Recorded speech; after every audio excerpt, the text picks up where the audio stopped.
Hi, this is Phil, and I'm here to tell you all about the Capes and Lunatics Patreon. Don't miss out on our comic book creator interviews, including our monthly Chichester chats with comic book legend D.G. Chichester, superhero movie brackets in our search for the worst comic book movie of all time, and many, many more specials, all completely uncensored. Access starts for $3 a month, full video when you pledge $5 a month. Check out the link in our show notes or go to patreon.com/capesandlunatics. Hope to see you there.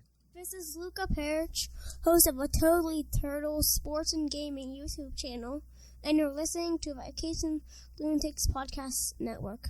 Hi, this is Jeff Johnson. You are listening to the Capes and Lunatics Podcast.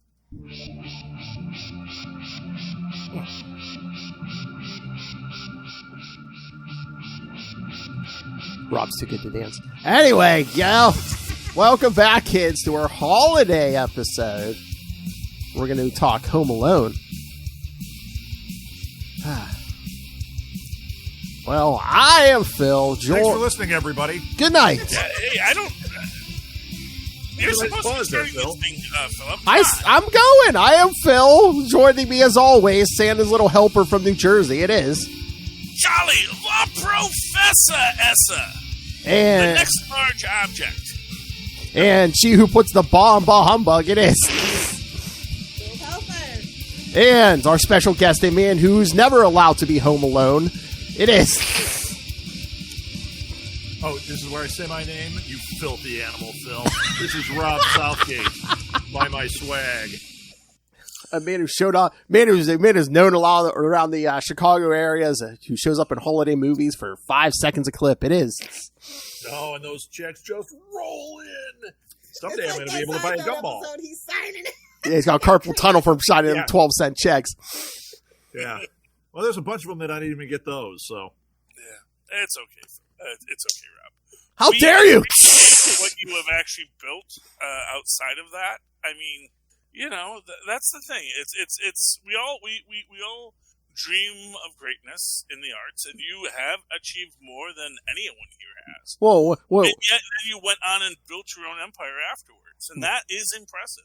Well, when you're young and have lots of talent, then your father can ride your coattails, right, Rob? I'm Shout just out saying. to Molly, the best Southgate. Yeah, right. Woo! First best. Well, we were with my parents today, so I dropped down to number 5. I do not count the cats. Oh, yeah, you'd be even lower. Oh, my. Cats aren't special. They're like That's Dr. not what your Facebook memory said. Oh! No, my Facebook memory said... My wife made me get a cat. No, I wish we had a cat, because people with cats post cute cat things. I don't have a cat. And actually, I even said at the end, because as the memory has faded, I would say, kids are better than cats. Good job, Lilith. You just signed Tristan Esser has to wear a cat costume on Christmas Day. Is warrant, okay? Please let that be true. I don't make my children do things. My children do things on their own, and that is... I don't make monkeys. I just train them. All right. So, well, guess we're here to talk Home Alone, right, kids? Yeah! That's hard, too, but, you know, Christmas movie. I'm going to say this. This is your Christmas special, right, Phil? Yes, sir. All right. I Maybe we actually could think introduce the that. McAllisters are very deeply in debt. I think they're comfortably well off, but I do think they're living way beyond their means. The It was McAllisters. the 90s. They just came out of the greed is good 80s. Of course they're living above their means. Yeah, I mean, because everyone always talks about, like, oh, how much did that house cost? But it's Actually, he's a mob guy, but we're not... I was going to say, that. drug dealer? Yeah. Yeah, I was thinking family money the whole time. Mm. No, but the thing is, so this is where it's interesting. It's the brother-in-law who's going to Paris, because he's starting a new job in Paris. Right. And part of the sweetening of the deal is they're paying for the brother, his family, and his brother's family, who are the McAllisters, to come to Paris. So that is the whole franchise. It's not the Exporter, if you know what I'm saying. Well, that's what the McAllisters do, I'm not saying what they do. I'm just saying it's actually the brother that is securing the thing. So while they do have this lovely home, and it is a lovely home, they're not going to Paris on their own. it is being paid for by the brothers' company. Yeah, but here's Which the is thing. not believable, even in 1990. They Not live even in, a French company. No. the McAllisters live in Winnetka. It's a very wealthy area. It's a lot of old money. So who knows what they do? Very likely, this is where people end up, like, their kids become financial planners because that's all they do is obsess about money. This is just kind of how it is. We used to own a store up there, and these are exactly the people that you dealt with. I mean, you just kind of, and I'm not saying that in a negative way. It is just kind of that culture there. So everything there, the McAllisters and them having that kind of house and that kind of money, very believable to me. Doesn't matter what they do. It's a John Hughes movie at the end of the day. Right. He did And decide to direct it, but he did do the screenplay. So this is very John Hughes in the suburbs of Chicago type story. Right. But it was very believable to me. No matter what they do, it's old family money. That's what I saw. He probably has a job like one of those Hallmark jobs. He's a shoe cobbler in a town that has like 4 people, but he's still successful. He may in fact be the Kielbasa King of Chicago. Whoa! Oh, well. Nobody hey, look, no, meatpacking was at one time a very growth industry in the Chicago. Shut up, Lilith. Hey, I read The Jungle. You don't kill that many immigrants without making a nice amount of money out of the deal. Merry Christmas, everybody. Capitalism. Hey, America. It's a curriculum. If you fall into the machinery, Whoa. that's why we're supposed to have guardrails. You become sausage. And anyone yeah, that's wondering so- what this is like, just watch the very end of Halloween Ends, because there's a moment Yes. very similar to what Charlie's talking about. Oh my goodness, yeah. I understood that reference. I don't know what it is, but if it's like Okay, everything watch else, The Mangler, same thing. The Mangler. Only that's not good. really watchable. Damn, I hate myself for having watched it. Anything with Robert Englund is watchable. It doesn't mean you'll enjoy it, but it is. You can physically. You didn't enjoy him, though. He's a I party. always enjoy Robert Englund. Oh, I'm going to wear a gimp mask and murder people. Fun fact: this is one of my first movies my mom What? ever That's took me not. to. That has nothing to do with Robert Englund. What are you talking about? You're talking about that guy from that new Batman movie. That's the closest thing I Yes, have to you saying you're a killer. Okay, sorry. It's like I'm not situational specific. I just know how to dispose of a body. That's a very different set of skills. I'm a writer. That's why my internet history looks like this. Women like to see people get murdered. So, Anyway, you started actually talking about this movie. Yes. So What did you say? This is one of the first movies that I remember my mom taking me to. And I remember the second one. She goes, "There's a second one. She lost her kid again, and you want me to take you to see it?" She's like, "Fine." But yeah, this is like my favorite franchise. I had this on VHS, and I literally wore that VHS out. I'm talking, it was dunzo. Did you have a talk boy? Yes, of course. Of course you did. Of course she did. The beginnings I of love Lilith the this movie. Podcaster. I love Macaulay. I love his brother, Kieran, who's also in this film as his younger brother. Fuller. That was really Fuller. Yeah. The bedwetter. I like Buzz. Am I the only person who likes Buzz?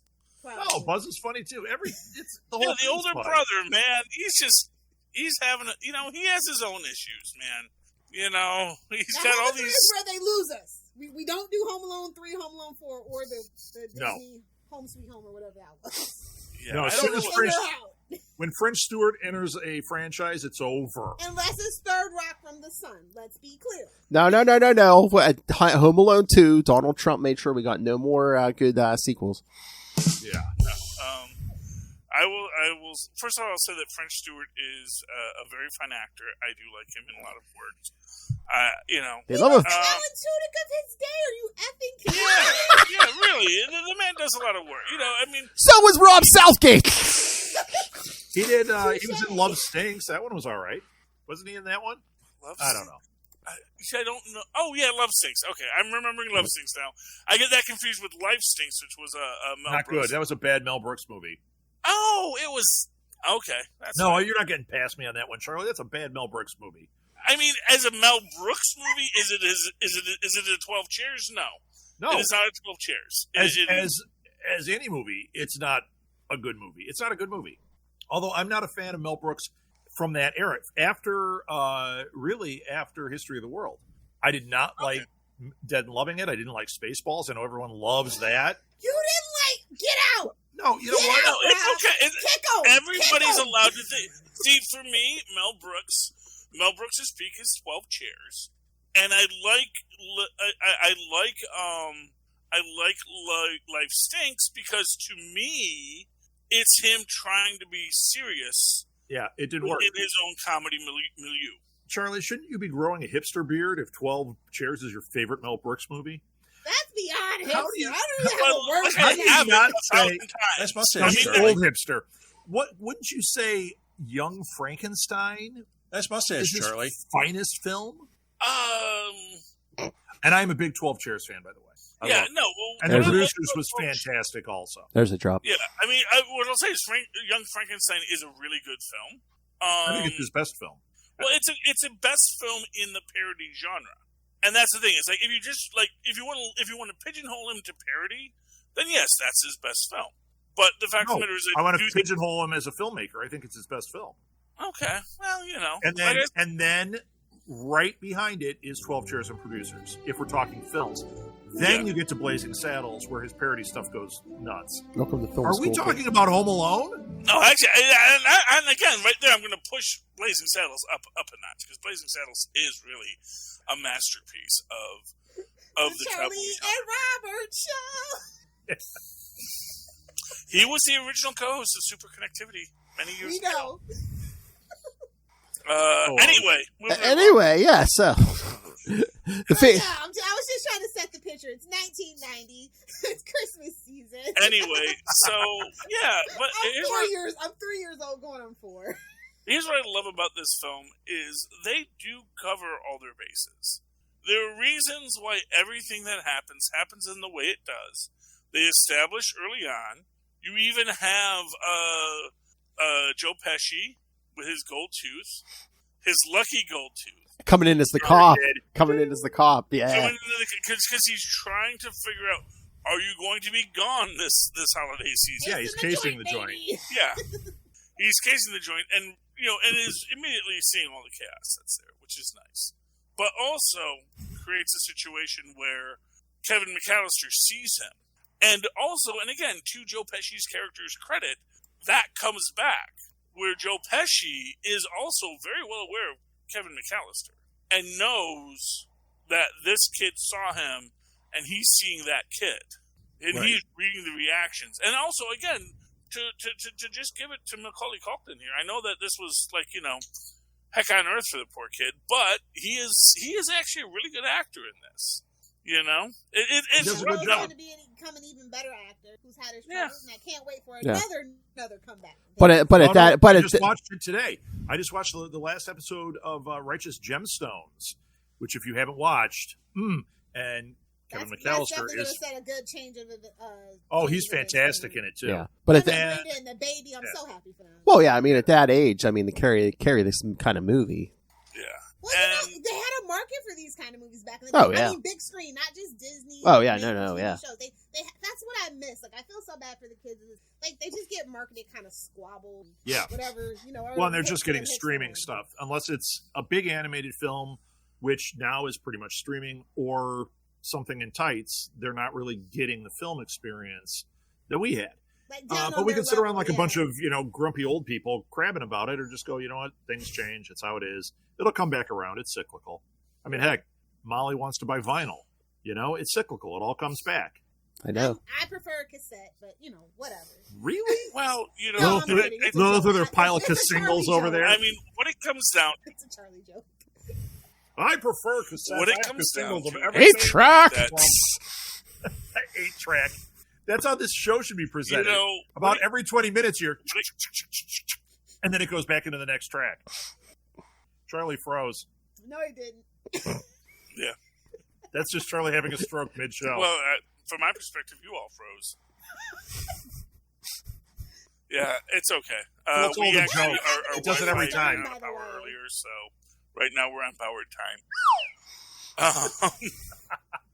All right. So, Lilith, that brings up a good thing. What's everyone's first experience with this movie? So you said Yeah, you I were a can kid. It was your reboot first it. movie You know you thought what? you saw? Yeah, I'm pretty sure it was. That I remember. Yeah. I know my parents used to take me to. Let movies me all the jump time, out. this You I guys remember. talk amongst yourselves for a few minutes. Oh, we get to talk? Okay. No, I'm hogging this. This is my time to shine as a 90s child. Screw you guys. I want to hear it. Phil, when was your first time seeing this? I What saw this, memory you had? same as Lilith. I saw it in the theater. Of course, I was a little older. I was like 12. But yeah, my parents took me to see this at the movies, yeah. Wow, I didn't know you were that old. Oh, I know. I'm Were you almost as still- old as... Did you still want the Talk Boy? Or no? Were you out of that market? Well, I was kind of out of it. But, I mean, I enjoyed the movie, you know. It was good seeing a kid in the lead of a movie. Like I think that and like Richie Rich, I think were like really like some of the first. Well, again, if the whole family's going to see a movie, when are they usually going? We're usually around Christmas. Yeah. Yeah, we were married already when this came out, I believe. And we took my nephew to go see it. And he was really little. And we had the best time. We loved it. He loved it. Turned out it was really influential to him. Like growing up, it's like one of his favorite movies. It's why I'm a John Hughes fan. Honest to God. Yeah, he completely loved it. He was one that had the Talk Boy too, and he'd walk around doing the annoying commercial all the time. Because that's what you do. You get the toy, and they do this dumb thing on the commercial where they use the Talk Boy, and then that's all the kids do is they get the Talk Boy and they just do that.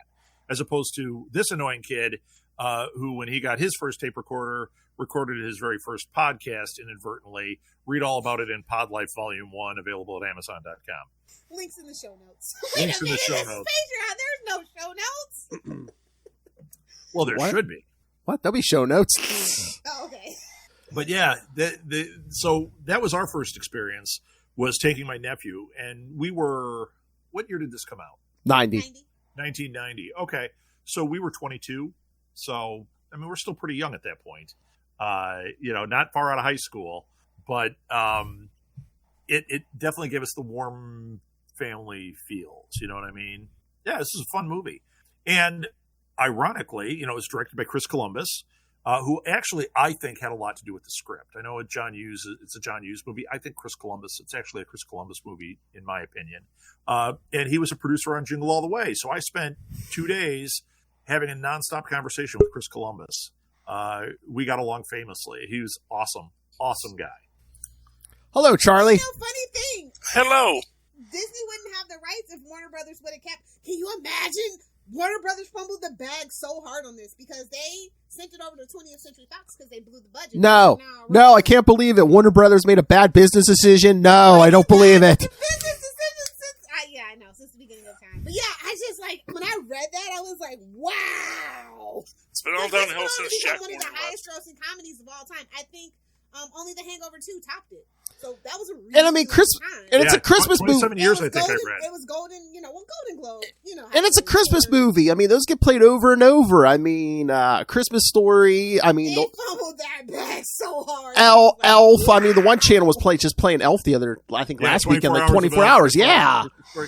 I saw A Christmas Story in the theater with my friends Andy and Eddie when it first came out. We were kids, and nobody knew anything about this, right? And our parents dropped us off at the Century 123 Theater, which used to be over here. Now it's a Chinese buffet.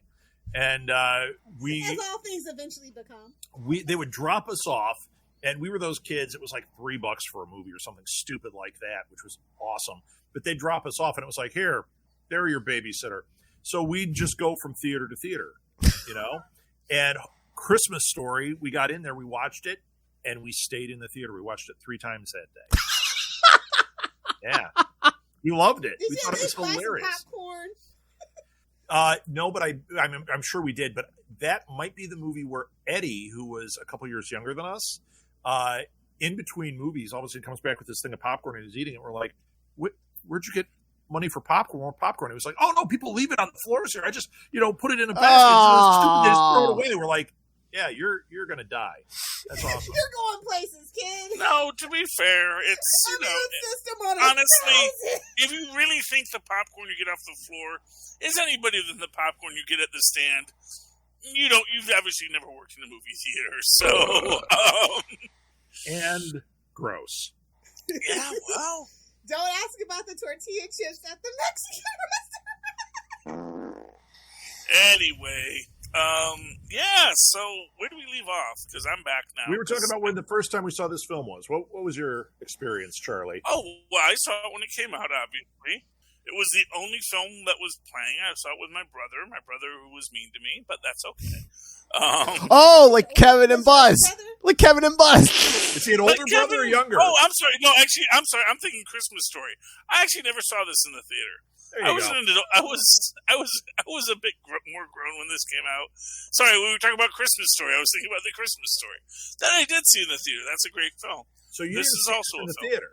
No, why would I? Why, it's Did you see it on like basic cable first, or like a VHS? Yeah, I saw it on basic cable like everyone else.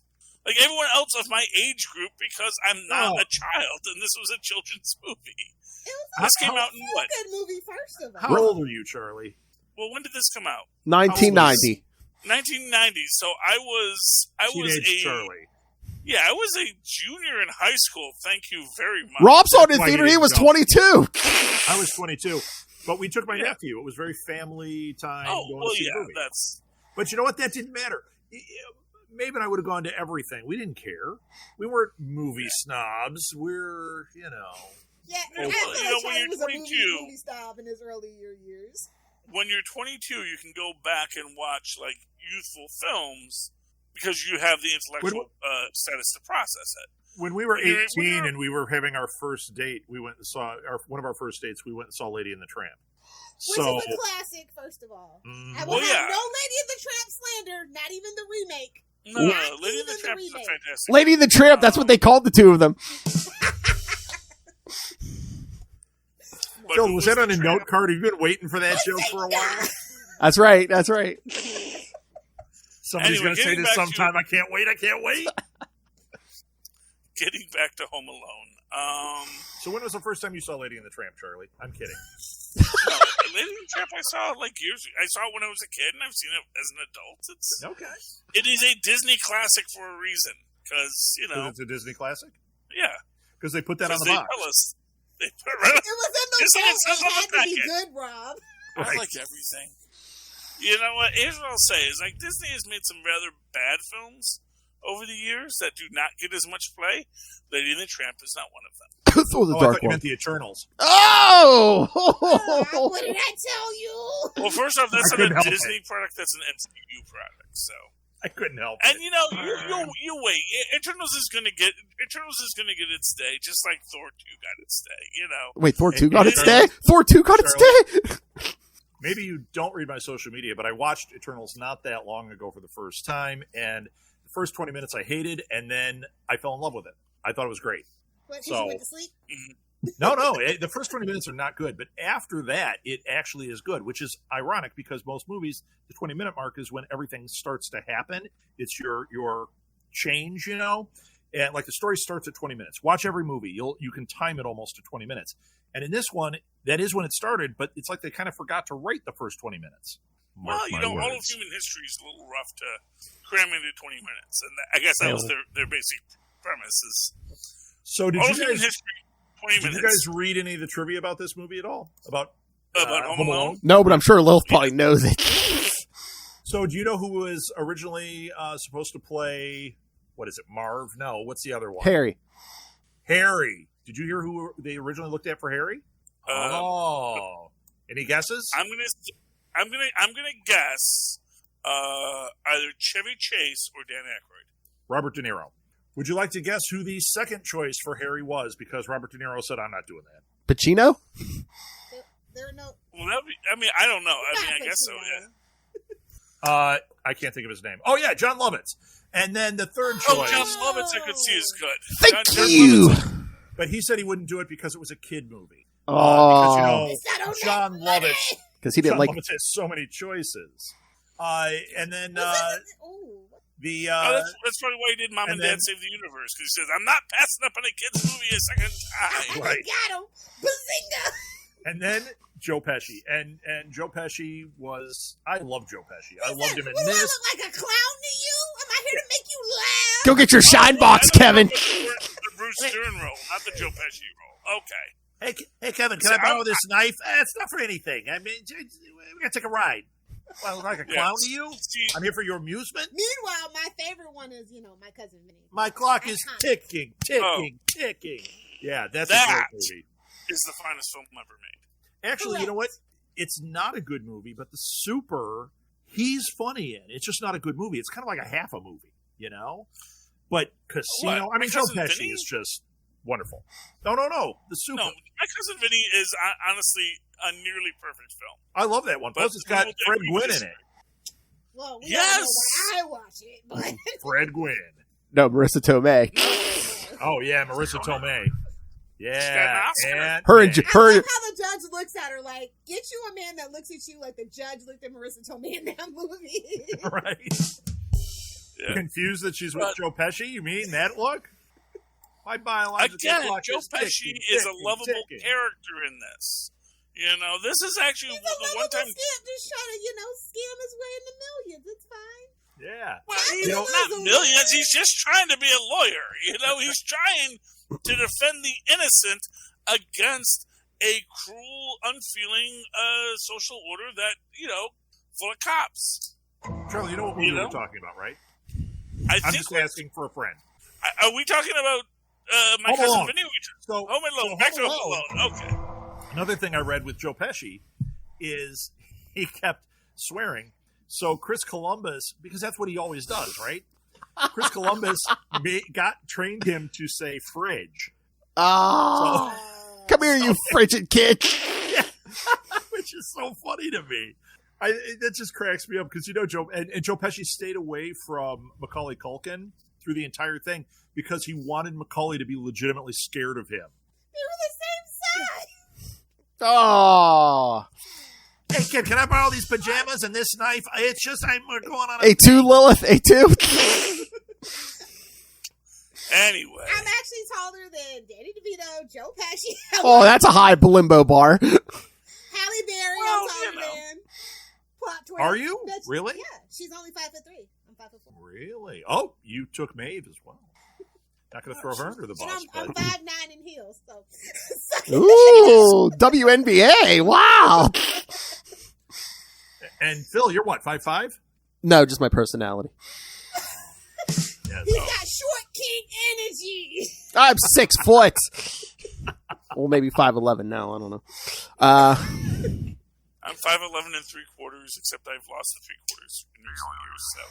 Oh, a guy says he's 5'11", that means he's 5'8". Just saying. Because if you're gonna be 5'11", you might as well just say 6 foot. That's just how it goes. Yep. Well, yeah. I mean, a lot of people think I'm 6 foot because I carry myself like a 6 foot tall person. And people are always shocked when I tell them I'm 5'11" because I take up a lot more space than I should. But that's just my white privilege. See, I say I'm 6'1", but I'm measuring this way. Hello. We'll be here all week, kids. Anyway. Oh, my favorite bit of Home Alone trivia is that it got accused for plagiarism from some French guy, as you always do. Really? If you know, you know. Yeah, right. So that was my idea. I wrote this first, and then I wrote Pink Panther, and then I came back to this, and you stole it. There's a drop. Thank you. No, but the French version is a kid is home alone with his elderly grandfather. They get robbed by a guy dressed up. Oh, nice. Isn't that the movie Them? Lilith gets my joke. But, what about, when you give a broad statement of if you write child... enough screenplays, you will have a French person accuse you of plagiarism. I don't know what it is, but that happens a lot. It's like the Jerry. I'm just glad that Mark Twain is dead, so he can't sue people. Because he is. The American way. That's always the ultimate Americana, suing people. Merry Christmas. To be fair, Mark Twain would sue them if he was alive today. It's the man needed money, so. But the burglars, just in case you were feeling bad for them, of course, Marv has to turn on the water and destroy people's property. Just in case you're feeling bad about them. Yes. Yeah. Although, and again, that's what gets them. Oh, yeah. And again, like Joe Pesci, and this is where Joe Pesci is a bad boss. Because he repeatedly tells them, don't do that. Right. Don't leave a calling card because that's going to track it back to us.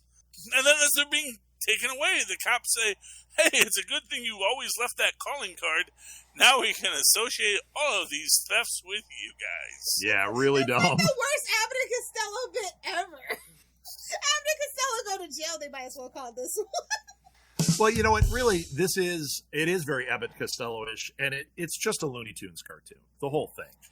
You know, not just the gags, but if you look at how it's constructed, the entire thing. Charlie, you were talking about how it's constructed from the beginning, how they set things up, the gold tooth, all that.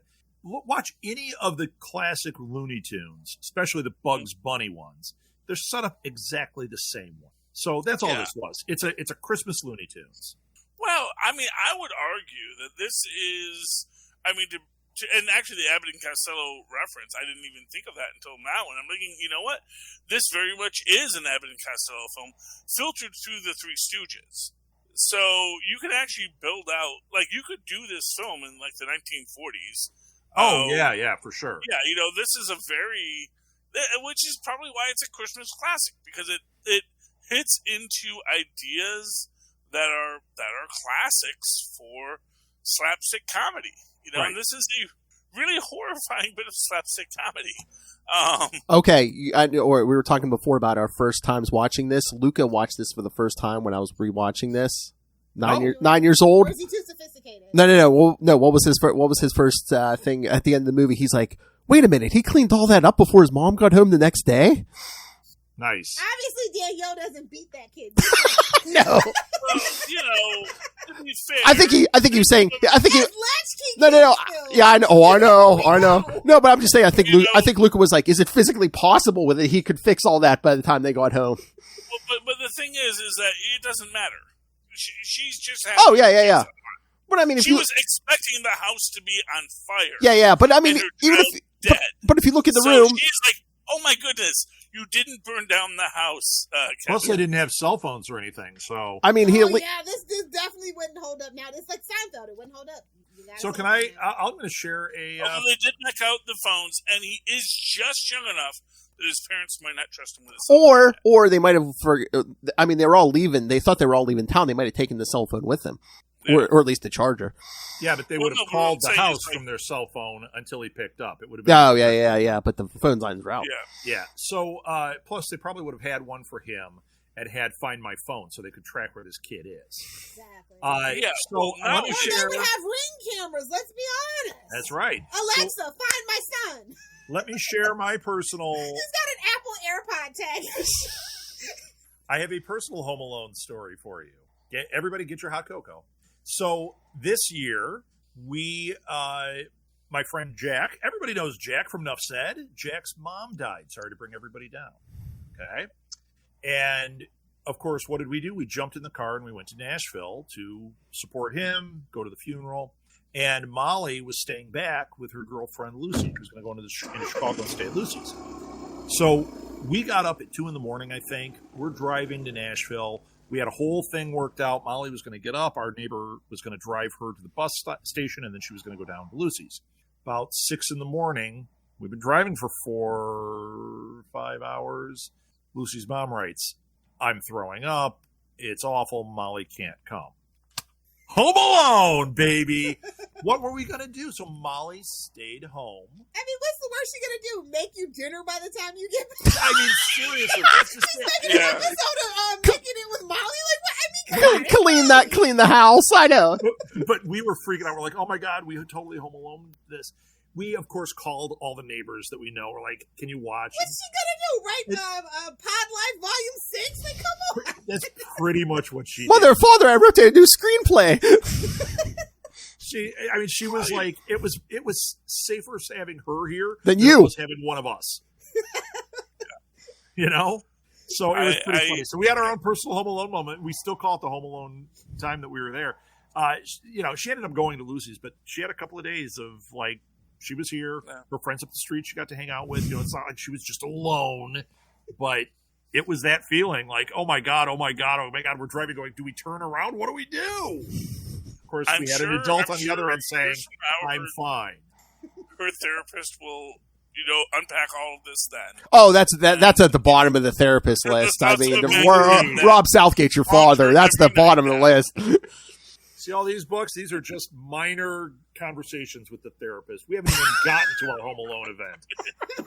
I'm picking up. I mean, although I could see her like. She's a very mature young lady. Oh yeah, I could see her going to the store just like She's Kevin not did, Kevin buying. McAllister. Oh no, I could see her going to the store, buying her own groceries. Is this toothbrush approved by the? Actually, I think she ordered DoorDash.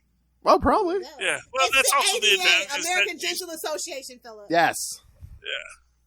I mean, that's the other advantage is this is Molly in the future in our modern world. Although It's like, I mean, Kevin ordered you pizza. You actually could just call her and say, "Hey, Molly, you okay?" It's like, "Yeah, I'm okay. I'll do this and I'll do that," and you can like be in contact, and it's a lot easier. And she's older than Kevin too. Yes. So it's not like she was a little Although kid. I love the theory that he grew up to become Jigsaw from the Saw franchise. Yeah, that's an awesome fan theory. Wow. And you know what? It's canon. I don't it's like that canon fan for me. theory. I'll be honest with you, because first off, I find Jigsaw.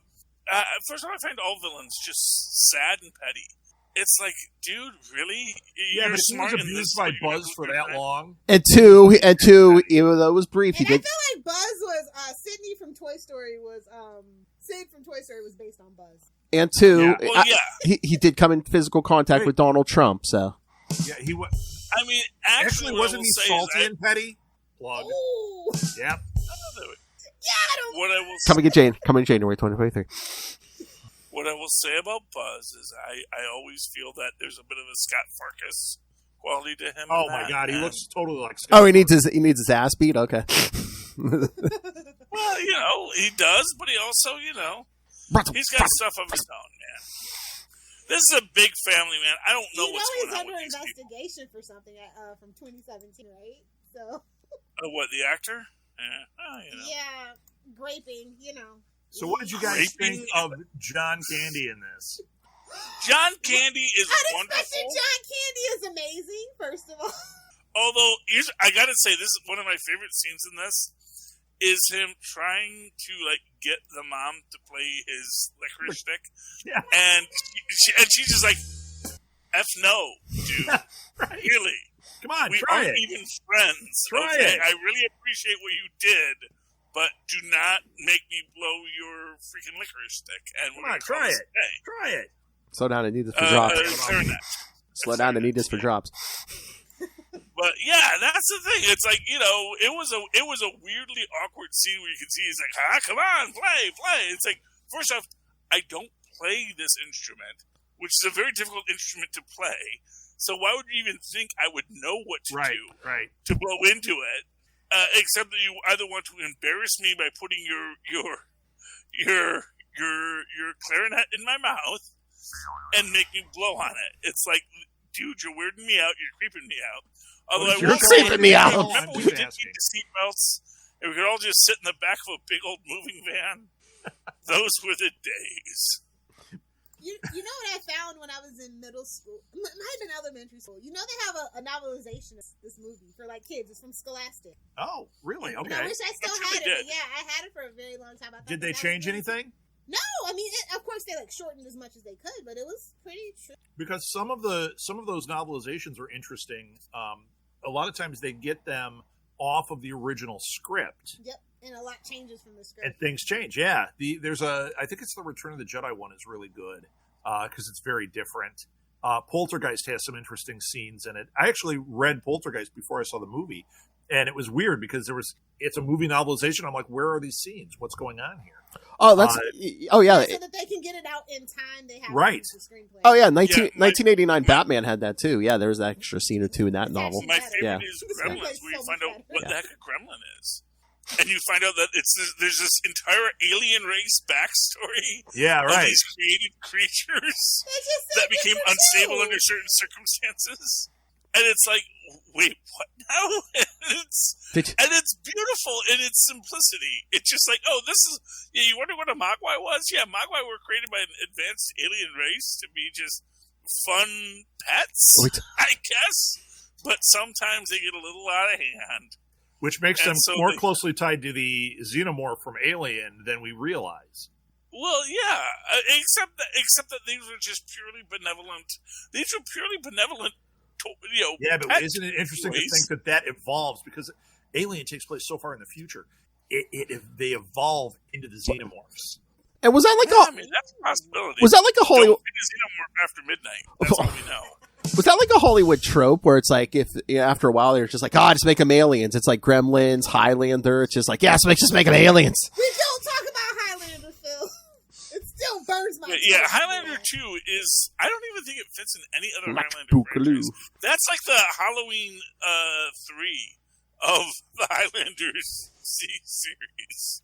I don't know if they ever really revisit that entire concept. I know, it seems like a third movie, but they went right to that, too. So speaking of John Candy, I got another fun fact for you guys. A lot of his lines in this movie are improvised. Ooh. No, shut the front door. Get out of town. No, I never know. But the rest of the cast, they made them stick to the script, including Catherine O'Hara, who is quite an improviser. A phenomenal, yeah. And but she's Canadian, so she has my heart. They had John Candy for one day. Oh. And they were just like, go. Because he was friends with John Hughes. And John Hughes was like, I just want to see what he does He's with like, this. give us a little Uncle Buck, would you? And of course, he's John Candy. He's hilarious. And it's such a great performance. But you know what? He's such a great, fun actor to watch, Yeah, but if they had let the mom improvise too, she might have blown the. Oh, I agree. The thing, and then oh my God, what are we gonna do now? What the reason they blowing the licorice stick, and now our entire plot line is like, I was just gonna say that's why they didn't have her improvise. She's a straight man in this. She has to stick to Kevin's Home Alone. I got to get back to him. Yeah. If they let her do some creative things, it turns into Schitt's Creek, and it's not the same movie. It's no longer about Kevin being stuck at home. It's about Catherine O'Hara being a freaking genius, and we can't take our eyes off. But that was the most John Candy moment I thought is when he told her the story. He's like, oh yeah, we left our kid once at the funeral parlor. After 6 or 7 hours, we went back for him. He got over it after a couple months. Yeah, that was like the most John Candy moment I thought in the whole movie. Yeah, I don't know. Were you guys SCTV fans, or were you just really fans of theirs from the movies? Yeah, no, I was a big SCTV. I didn't see him until the movies. See, I can never tell by age, because when I was in high school or junior high is when SCTV was on, and we watched it. Well, I think wasn't it like geographical too? Like, Yeah, it's like I lived in Detroit, very Midwest before the Detroit was it? Area. Because that's a Canadian show. I didn't know. Yeah, that's Canadian show. But if you're close enough to the border, like there's some parts of New York, Detroit, it's got it. Yeah. Over our southern border, because Windsor drops down underneath Detroit. So Friday nights I could watch SCTV. It was on at like 11 at night. I'd stay up. I wasn't supposed to, of course, but I stayed up. I'm an only child that had a TV in my room. Look what happens when that happens to you. But I'd stay up. I'd watch SCTV, and I'd be like, oh my God. And then it was funny because I liked Saturday Night Live, but it wasn't as good. Even though at the time, like, everyone's like, oh, Saturday Night Live, oh, it's so great. And that was like the original cast and everything. And I was like, yeah, I love it. But it was like SCTV was like another level. It was weird. And then on Sunday nights, I think I've said this on our show before, Sunday nights, PBS, Doctor Who into Monty Python. And like, oh, that was classic. Yeah. I mean, I had the greatest childhood ever. Oh, and Saturday night was Svengoolie. Well, lucky you grew up in the same universe. Yeah, so. What I will say is, one of my biggest problems with this is I always keep on confusing my John Candy scenes between this and Planes, Trains, and Automobiles. And Splash, my pencil is big and yellow. No, I mean, not Splash. There's a drop. But I will say that, because it's the whole having to travel and get to a place. Right. And I'm thinking, wait, where's the scene where he's selling the earrings? It's like, oh, no, that's a different movie. You think also, that's bad? I get this kid a really good throw Mama from the train. Also a fantastic movie. Honestly, there's so many good movies out there. Oh, and get this ear bore out of my ear. Oh my God! Can you imagine if Danny DeVito had gotten that role instead of Joe Pesci? The night was moist. I'm gonna kill her. Oh no! I'm gonna kill her. He said the M word. Kick him. Oh, we lost Charlie. I think he passed out. Probably has to poop. Sorry, Charlie. So anyway, I think I'm out of trivia on this. Other than, there's some stuff about like the effects in that. If you could read things about some of the effects that were done.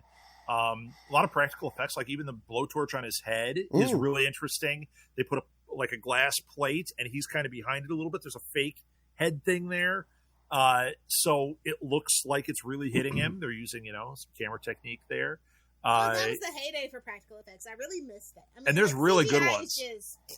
Yeah, doing CGI in this would not be the same. After growing up with Jurassic Park, and then the Jurassic Park I grew up with looking better than the Jurassic Park nowadays, it is a travesty. Yeah.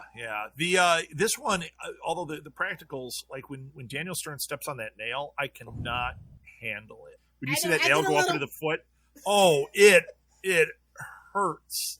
That's a rough one. I love when the Indiana Jones moment when he touches the door handle and pulls it back. Ah! Totally Toth and Indiana Jones. I love that. All the stuff like the paint cans, you watch it, yes. Like, okay, well, that broke his skull skull, and for a day, it's fine. Oh, please, that cracked his skull open, and look, he fell backwards down the stairs, and he's now paralyzed. Awesome, or at least doesn't knock him out. Nothing. Yeah, no, nothing. But I still love it. It's just a lot of fun. It's a Looney Tunes, It's like in Roger Rabbit when Bob Hoskins gets on the elevator and his body shape changes and squishes and all that, and you're like, wait, he's human, that can't happen. It's like, no, in Toon World it can happen.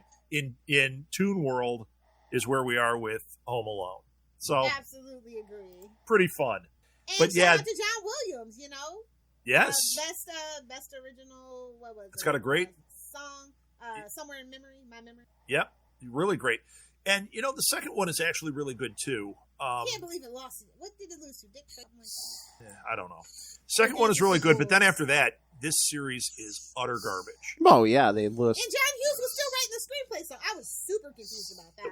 Yeah, but let's go back to my theory. Chris Columbus was not. He absolutely made this movie, but yeah, that kind of proves the theory for sure. Yeah. But it stopped being about family, because it's like, how many times can that lady really lose her kid too? Because Catherine O'Hara and Macaulay Culkin, like that ending scene, that's just everything. That's how you keep filth in a franchise. Keep it about family. Fast and Furious. So if you look at it from a franchise standpoint, if I was the one overseeing this project, first of all, 1 and 2 fit together. I can do 2. He gets lost in New York. They didn't just leave him there. He gets lost in New York. Yeah. Not a bad concept. But then after that, you have to do John Carpenter's idea, and you make it an anthology. The idea of bad parenting, over and over different things happening. Now, how hard is it to come up with enough things? Probably really hard. But the idea of kids overcoming obstacles this way, maybe they're not home alone in this respect. Maybe they're homeless kids. Maybe they're, who knows? You could maybe do something different. And then, actually, if you really want to go into it, I think The Visit should be a sequel to Home Alone 2. Now, they get stuck with the weird, creepy grandparents that had Sundowners. That's a Home Alone movie. Now, here's a weird thing, and I know this only through pitch meetings with the great Ryan George. Do you think there's anything to the idea that there was a script in which it was revealed that Harry and Marv are actually immortal beings? And that was they just could never die. Yeah, I don't know, man. Is that a real thing? I don't know. It's a real thing. They were going to do it for like Home Alone 2 or 3. They were going to reveal that. Yeah, like it was going to be revealed that they're actually just these beings that just exist forever. And I mean, if you want to get a horror movie vibe, I mean, I think undead zombies or something. Terrible people, or purgatory. They got to go through the house every year. Maybe hell is life that you live. Their purgatory is being stuck in Kevin McAllister's house. Yeah, exactly. It's like it always comes back to this. They're stuck in Lilith Hellfire's hell, having kids. Charlie, it gets better. Home Alone 3. We're just rewriting Home Alone 3. It is purgatory for Marv and Stan, or whatever. Marv and Harry. So they are stuck in hell, and they're going through these. But it becomes Dante's Inferno. They have to go through 9 levels of Kevin's torture to try to get out. How awesome would that movie be? And in the end, the last level, Xenomorph Gremlins. Xenomorph Gremlins. If you look at the pods that the Mogwai become before they become gremlins, those do look like Xenomorph eggs. So... honestly, I'm not wrong. Rob, you have super connected. You have I've done it super again. connected. You know, Will made a Gremlins joke in our series. private thread yesterday. I called something. He goes, "You never get anything right." I get most things right, Charlie. He's like, I'm not marking your words anymore. My Rob. words are marked, and they are correct. Mark them. Mainly get because so I don't much give up right. on it, and I just say I'm correct until everyone agrees. I with don't. I get doubt so you. much right. I don't know. Were you saying that I said you don't get a lot correct? No, I no, think a you little get- did. Yeah. Oh, a little. Wow. Yeah. What is a little? Oh! There's your drop. Send I don't know that what's to going Rob on. so he Send can that say to for me. us. All right, I've got Rob's new ringtone. I don't know what's going on. I love that. What is a Lodo? What is a Lodo? Oh, Lo's calling. Yeah. Anyway, it's one thing I do like is how the myth of the shoveler, and you know what is interesting is I don't think we actually ever get an explanation for why he's shoveling all the snow. He's just being nice and shoveling the sidewalk, so people don't slip, I guess. And he has, Yeah, but like He's a nice part of me made, like He's also depressed. like, Didn't he lose his son? created a story where Well, they weren't- his wife they- slipped on ice. they weren't speaking, so yeah. And that's why Yeah, he's just dealing with his. he's kinda always depressed, shoveling. so he's out but, there doing his thing. It is the Midwest, after all, where we help our neighbors. Right.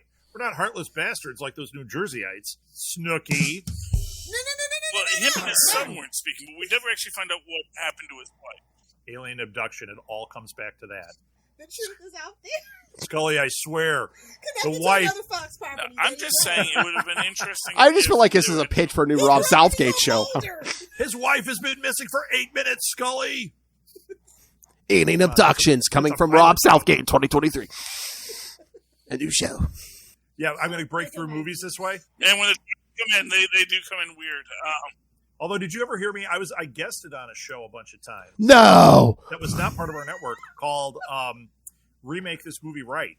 And they had me come on and you would come up with your concepts. I actually did like a 15-minute remake of Star Wars on there. And the guy's like, yeah, he couldn't believe. He was afterwards, he was like, that was brilliant. Like, it's batshit crazy. And you will find out I It's am what I right do. so much more often than I'm wrong.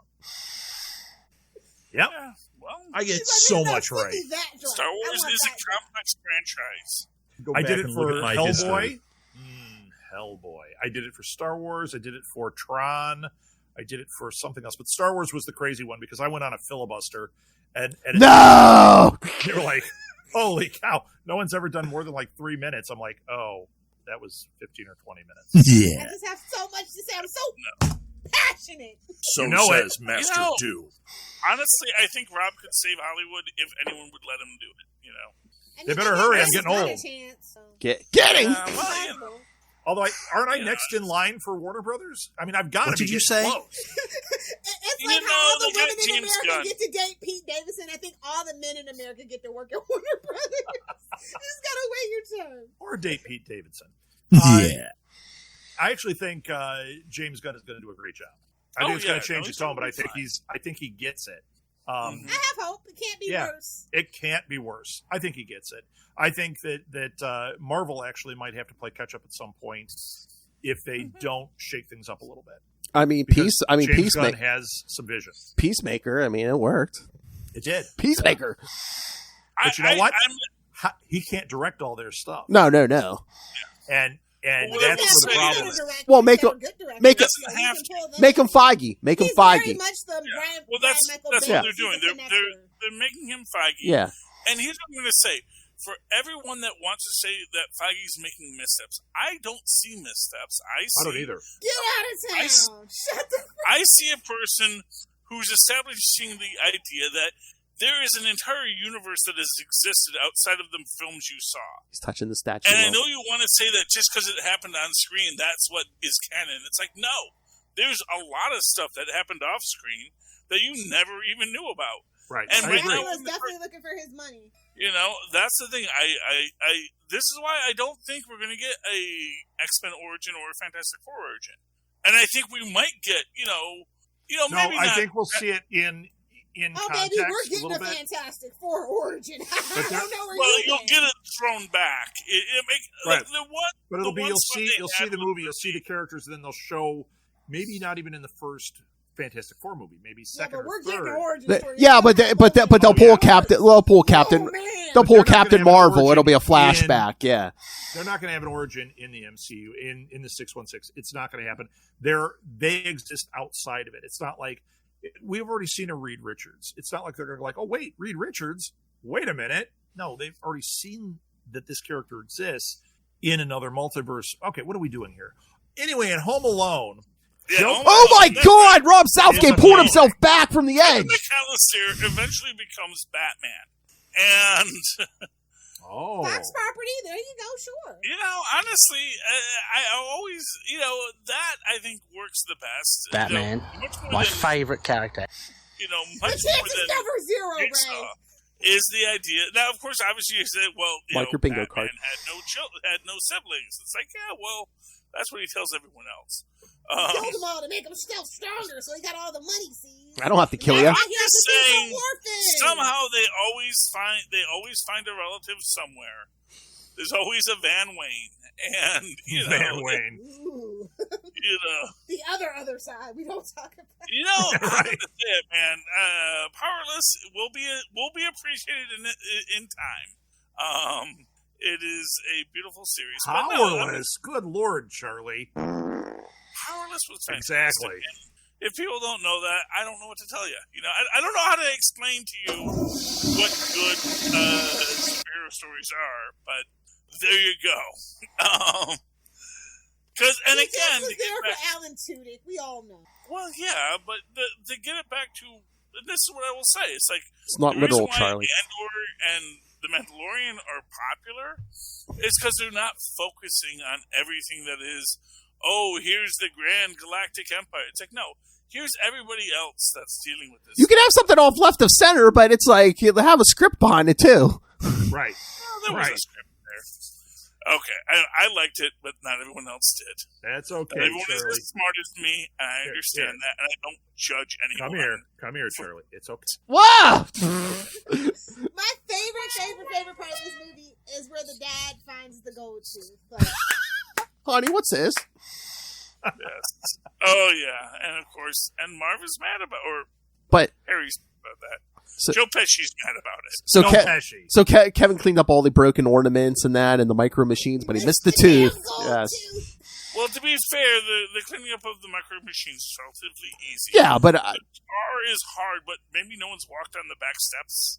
Like he oh could've yeah, done- no, I could see like walking on the back steps, but yeah, there was those broken ornaments like right around the tree and. Yeah, well, that's just a broom and a dustpan, Phil. Did you? Well, then maybe why didn't he get the gold tooth? Because that was elsewhere, and it's also not a sharp, big object. Hey, So there's probably lots of little shards of glass. And who hasn't stepped on a shard of glass from a glass you broke 10 years ago when you're walking around barefoot in your apartment? Everyone does that. Not everyone, Charlie. Seinfeld did it. I don't know, man. I find shards of glass all over the place, but then I do live in a hovel. So You have two boys. Yeah, yeah, right. I mean that's the thing. It's like glasses break. You try to get as much glass as you can, but there'll always be I was gonna say, don't you drink your beer out of cans? plastic bottles down, my friend. Plastic No, bottles. it's never actually anything that's like that. Charlie only Oh, uses it's- beer with Pop Tops. They're all vintage, 1968. No, what gets broken So is you close. drop a glass, like you would drink water out of a glass, and those break. And certain types of glass, especially tempered glass, which is glass that's designed to be dropped, will On eventually someone's reach, head to bring it back to Home Alone. will reach Right. a tempered point where it will explode when it's dropped. It'll actually even explode when you do nothing to it, because it's just absorbed enough energy that it's like, you know what, let's just decompress, and it just becomes a bunch of And that's why you little have to drink shards your of beer glass. ASAP. Thank you for making my point. That's what happens when I go to bed every night. Oh, And if you Anyway. do break a glass, buy a mug Yes, from please Southgate sponsor Media us. Group. Yes, go down. I love buy Andy this. This Biden. won't break. This won't break, kids. Aluminum. Aluminium. Aluminium does not break. Well, it does. You could break it easily if you stepped on it or something. Moving right along. Did we talk this out? Is there anything else? We talked a lot of Get stuff. kid. It's Home Alone. He terrorizes burglars, reunited with family. Very simple setup, very simple premise, excellent execution. And you can watch John Candy funny. And you can watch it. The whole movie is absolutely funny. And you can watch it on Disney Plus. And I Please think it subscribe. still holds Please up, sponsor us. honestly. I still enjoy the movie very much. I was surprised how much I enjoyed it. Well, it's a You good know, I was movie. surprised. Have Watch you this. ever seen it, Charlie? And then watch Die Hard as the sequel to this. Oh, And then- Iron Man 3. And then watch Gremlins as a sequel to that. And then watch Alien as a sequel to that. Now we have quite Now the we're lineup. cooking with Crisco. But yeah, maybe he becomes Yippee-Ki-Yay when he's older instead of Batman. Dude, I could actually see McAllister and what's his name? McClane. No? McClane's He original changed his name name. was McAllister, and he changes his name, but he's not that bright, so he doesn't change it enough. Yeah, well, he You changes know it they enough. say you never really do. You always use the. You know what it initials. is? It's a mental. His wife's name is McAllister. Is McLean. He took his wife's name, Oh, and he loves her so much. Even if they're Feminist. divorced, I'm keeping the name.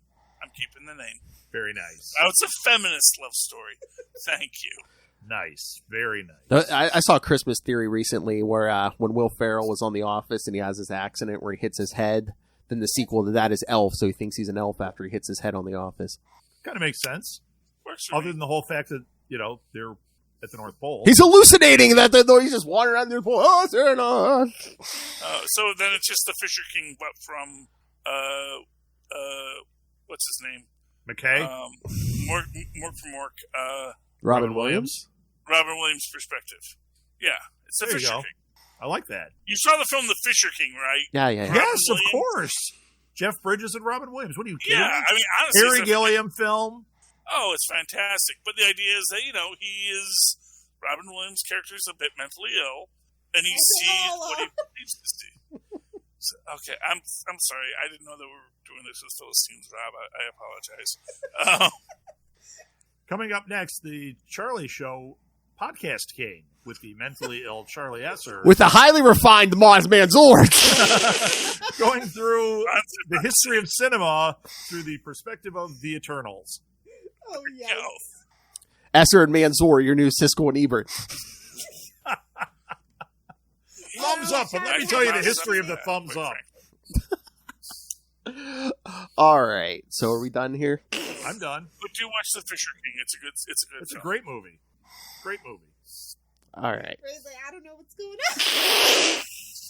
on. I do. Okay, I'm gonna give it a 5 out of 5. Sorry. Ooh. Well, it's nostalgia. I'll give it to you, but like I said, it holds up. It's funny. If I ever have kids, they will be watching it. Whoa. What? If you ever have kids? Adopted. Oh, okay. Yeah, I thought you were just skipping right to grandkids. Apparently, you can't do that. It's creepy and weird. Yeah, that's... Well, that was her plan. No. You can only jump to grand auntie, and she can do that, Okay. She can be an auntie if she lives close enough to anyone of her friends with kids, so... Well, You I'm always a be godmother, but even my godkids are like, I think the youngest one, the 12. Well, they do keep on going. I mean, Nobody told me. So now she just collects dogs. Exactly. Well, there you go. I'm actually. I mean, I wasn't. I didn't know we were doing. I'm giving it a big thumbs up. This is a good film. I highly liked it. I enjoyed it. It was fun. It was entertaining. It had some good bits, and it ties up all of its loose ends very nicely, which I always love in a film. I always love when they address things that everyone else is going to be mad about online later, and it just works. So that's good. So I like the film. It's definitely in the plus column. And Macaulay Culkin's actually a pretty good actor. I think that kid has a future. Or at least a couple more He's films. lived more than all of us put together. Yeah, no. Yeah, I mean, you can't really rate this. It's just it's a classic holiday film. It's a lot of fun. I think I've seen it enough for a while, so I didn't watch it this year. But every couple of years I'll watch it, and it's a good time. This Elf, is my Christmas story. Elf kind of took the crown of this ilk. It did. Like, we end up watching Elf every year, and you end up getting suckered in, and you're like, it's still funny. This one's great. I enjoy it, but it's a Christmas classic. Oh, we got to do I'm Elf not gonna next rate it. year. We got to do Elf next year. Elf is good. I will always say I'm a little Or always. you're not doing Jingle All the Way. It's got superheroes in it.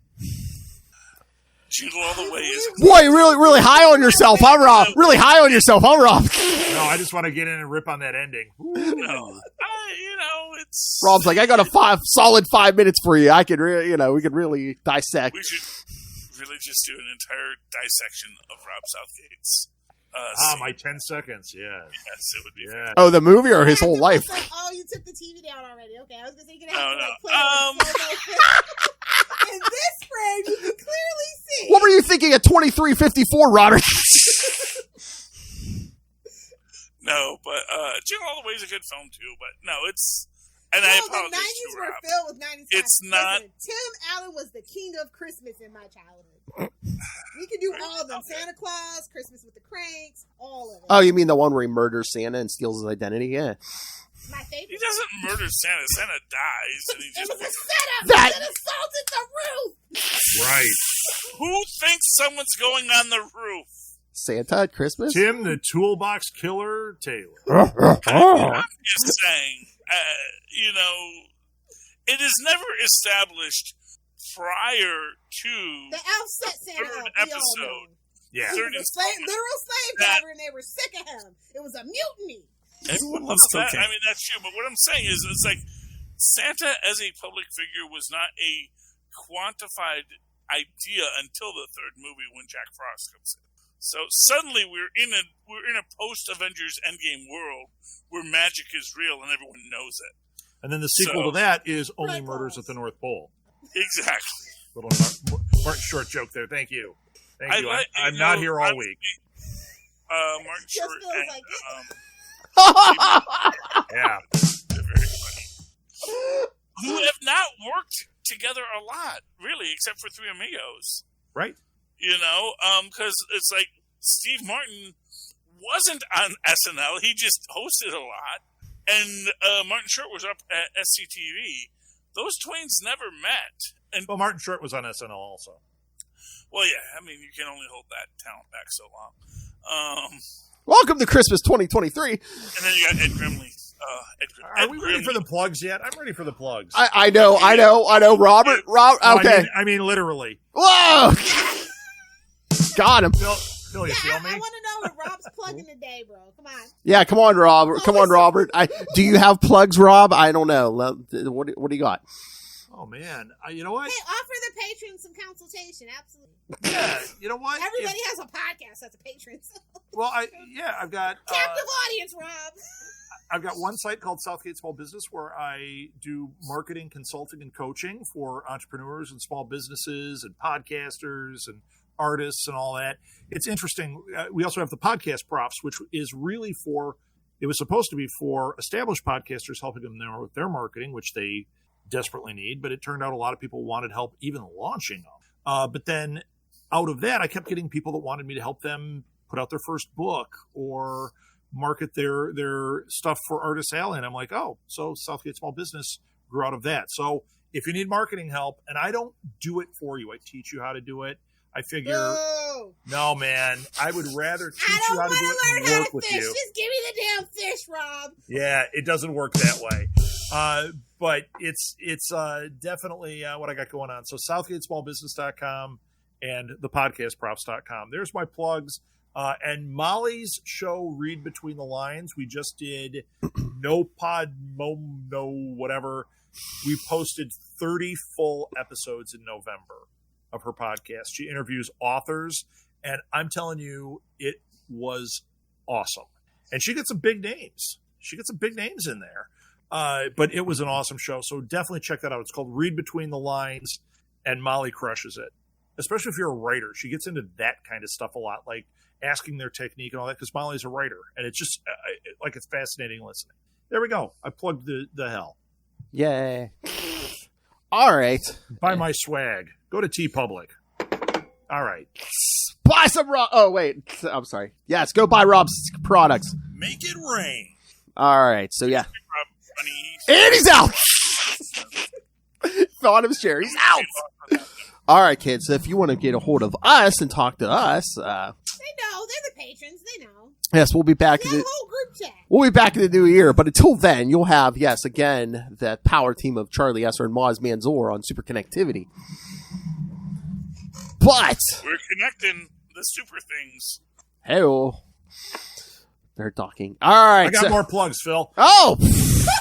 Order Pod Life. You can get it for Christmas. It's still there. Go to Amazon. Make sure you type in Rob Southgate, because if you type in Pod Life for some reason, it comes up with Pod Living. So volume 1, maybe volume 2 will be out by then. We're trying really hard to get it out. And then this is the book, just so you know, that I just helped him make this happen. I didn't write it or anything, but this was something that Southgate Small Business did as a project. The entire thing with all the awesome illustrations. You don't see any on the back, but let's see if I get a cool one. I can't that quickly. There's a cool one. But yeah, we helped him with launch a book. So that's one of the things we do. So plugs are done. It's that, Phil. Or Rob. What is it? It's book. LOTR Mental Health Journal. Eric Cole, who is a licensed therapist. And this is, he goes through the movies and has like meditations and things. See, there's a whole bunch of them in here. And, there's the bookmark. So, yeah, it's really cool. It's a really cool project. And, so that's the kind of thing that I do for people. Plugs are over. There's a lots of stuff you could buy people for Christmas, what Rob just told you. All right, so yes. Whoa. Yeah, and look on Facebook for I got my toys going on sale right now. Oh, I was going to say, look what he dug out of the garage. His thumb actually goes down. Hey. Oh, jeez. Wait a minute. Are we done Is yet? that like an action Yeah, Fonzie? Kung Fu you want Grip it? Fonzie. I'm selling it. It's Amigo Fonzie. Hey. But he has like action movements to give you the thumbs up. Hey. Premium. That's a premium. I showed a guy today. I have the Migos Star Trek Enterprise, and I had all the figures in it too. He almost passed out when I pulled that thing out. There's a drop. I did that for you, We Phil. gotta do the bobblehead thing. I have another show to do. Oh, yeah, we need bobbleheads. All right. Okay, so Phil's supposed to be.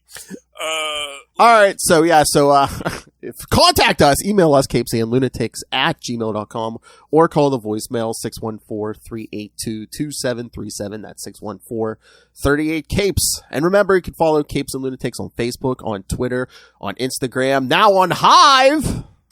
So follow us on Hive, Capes and Lunatics. Again, find links to all the various social medias for the many, many shows we do, including the upcoming Salty and Petty in starting January 2023. You can also subscribe. Salty. That's right. We need a theme song. All right. I'll be Paprika. Cumin. I am Charlie the Cumin Esser. All right, follow us. Subscribe to our YouTube channel. Everything we do gets a video, so if you want to see Rob Southgate's face to get you in the holiday spirit, yes, this will be on YouTube, so subscribe there. Thrilling. Yes. All right. No, you're not getting money. All right, the Patreon, most importantly. Hey. This is our passion project. We're paying for this out of our own pocket. Every little bit helps, but $3 to $5 gets you early access to creator interviews, including the monthly Chichester chats. I got the good mic out for you guys. He's not sick of us yet. Superhero movie brackets are over. We have picked a wiener of worst superhero movie. So you can listen to the whole... Painful, but we did it. Well, hell, you can listen... Yeah! So you can listen to the whole series now. Coming in 2023. You can suggest stuff for us to talk, because Lilith Hellfire has decreed it. She demanded it. All right. And also pick up Capes and Lunatics and Capes and Lunatics Sidekicks merch. Won't break. Or go to Rob Southgate's store on TeePublic and buy his tchotchkes. All right. And... Okay, Grandma. Fine products. That's right. Coming soon, Southgate Media Group Hummels. Oh, nice. Part of the Phil Perich collection. Oh, nice. My shekel. And remember, if you just want to make it rain random money on us, Lilith Hellfire's favorite, just send us money in the Cash App. Link is in all the show notes. So, as we say every time, just use the Cash App. Make it rain. All right. Lilith Hellfire, if people want to talk to you about your childhood when you were hatched, where can people talk to you? If you're a proud elder millennial, please contact me on Twitter at Lilith Hellfire, on Instagram at Lilith Hellfire, and of course on TikTok, making all of the comments and none of the content.Maybe there's content. You have to follow to find out. At Lilith Hellfire 69. Either do the 6 or do the 9. What? Because we're living like it's 2014, baby. Either do the 6 or do the 9. Somebody's muffin's getting buttered. That ain't my business. Charlie Esser! Well, you can always write to me in an old-fashioned email way, where our mothers and our fathers once did at superconnectivityblog@gmail.com. That's superconnectivityblog, all one word, at gmail.com. Of course, follow me on the Twitter as I live tweet things. Wednesday. He's been live tweeting Willow. I don't know how, but he's been doing it. Willow, I mean, it's not really a live tweet. It's I'm watching it and I'm tweeting Willow because I like Willow. Willow is a good series. It's the next series we might be doing in full stream ahead. Ooh. At Charlie Esser. That's CharlieEsser. Look for the 2 E's in the middle. For quality. Bing! Thank you, Maz. Lilith, I said last night, these people should be subscribing to our Patreon because now most weeks we're giving them twice the Maz Manzor that they used to get. Mm-hmm. I agree. All right. Follow me at Rob Southgate. Thanks a lot, Phil. Go ahead. Oh, I'm sorry. I missed your 23rd plug. I'm sorry. Hey, did you do a bunch of plugs? Dude, you gotta have a script. How do you not know how to do this, Rob? I know exactly how to do this, Mr. Esser. All right, kids. For another year, we have been your Capes. Episode. Podcast? I don't know. Hey, listen to the third best Southgate. Plug. Coming back in 2020, January 2023. Happy holidays. Of course. Third best. Holidays. I don't care if you celebrate Toyota-thon. You're a real internet friend if you understand that reference. No, I understood.